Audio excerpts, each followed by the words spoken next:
I'm going to try to bring a few of the most pertinent questions that we hear, and hopefully this will help you get a better understanding of how we plan to reopen and in what order we plan to get back to doing our business as perhaps we were accustomed to. And the big question is, when is the building going to open to our members? Well, at this time, the building is open by appointment only. We are doing curbside service for lock boxes and sign items. I predict that the building will be open for the members to do meetings and such probably in July, depending on the governor's plan. If anyone has read the governor's task force recommendations, when the regular business world gets to open back up, we will open back up, but practicing safe distancing. I predict it'll be in the July timeframe before we'll be able to start having meetings back in the building. The key phrase is stage 2, isn't it? That people might be watching for as far as when businesses can have assemblage inside. Yep, I would pay attention to the governor, and when he goes to stage 2, that's when we'll move forward in the next step of our plan.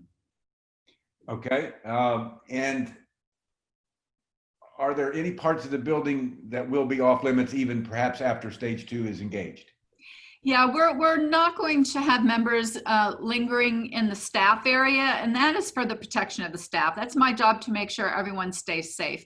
So we have a wonderful building, and it's divided up very distinctly. So the members will be allowed to utilize the training room areas, but not the staff areas until we go to stage 3 of the governor's plan. And you have other elements and items that you're going to be doing to protect the staff moving forward as well? Absolutely. We got hand washing stations. We've got sanitizing stations. We will have masks available. When our staff get together now in groups, if we're less than 6 feet apart, everybody has a mask on. We do our meetings outside. So we'll continue to have those features available along when the members come in. We'll have the same things going on for them. Safety for our staff and also to be in consideration of our members is the paramount moving forward. It's critical. We keep our members safe and the staff safe. And then going into other questions such as when will meetings be allowed, either committee meetings or meetings of folks using our building? So there are training rooms. If we open both up, will hold 24 people using social distancing. That's one person at each table. So we will begin to have committee meetings once the governor says 10 or more groups can gather using both sides of the training room.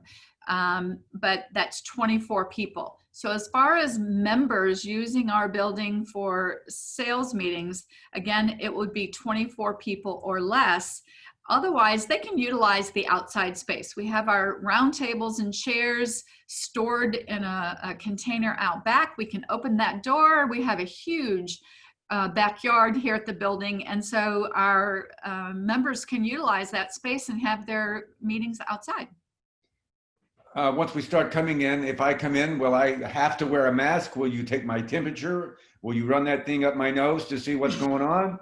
I mean, are we basically going to follow the guidelines with regard to most elements of safe interaction?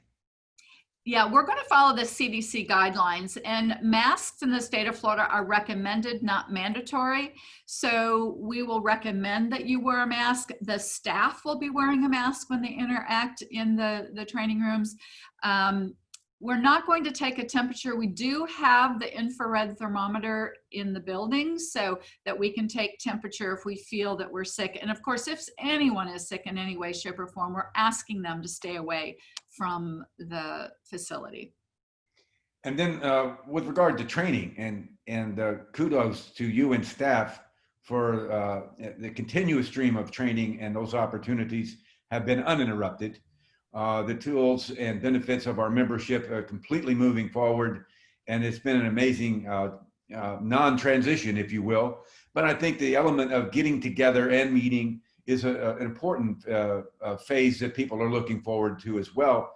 And training, when can we expect training in class in that kind of setting? Probably the August timeframe. We have beefed up our online training. You'll see through the month of June, there are 2 webinars per week in June, and then moving through July. We anticipate that GRI 200 series is going to take place in August. So August, we're expecting to move full steam ahead with training using social distancing. So our class size will have to be smaller than 24. Well, you obviously completely prepared to help us move into this new world of getting back together. We won't be seeing everyone immediately, but we'll be seeing everyone soon, and we're all looking forward to it. And you know, I know on behalf of our board, we couldn't be more proud or pleased with the plans that you put forward, and we'll be looking at those as needed as the changes come at us. And certainly we want to get back to doing these things as quickly as we can, but absolutely as safely as we can. So thanks so much to you and your staff.